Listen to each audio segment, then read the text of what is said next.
కీర్తో నీకు ఒక సర్ప్రైజ్ ఇప్పుడు. ఎక్కడో కొడుతుంది సీనా. అది మంచిది, మంచిగా తినేది అది, మనుషులు తినేది. పైకి వచ్చే కళ్ళు మూసుకోలేదు. ఇప్పుడు అది చేయబెట్టు నోట్లో వేసుకోవాలి దాన్ని మన సనా. నీకు తినబుద్ధి అయితే తిను సనా.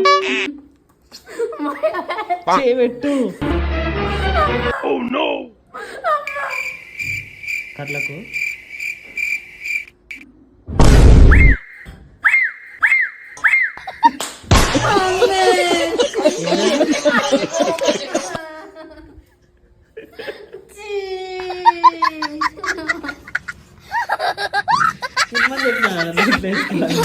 నాకు అందుకే డౌట్ వచ్చింది, నేను అందుకే పట్టుకో.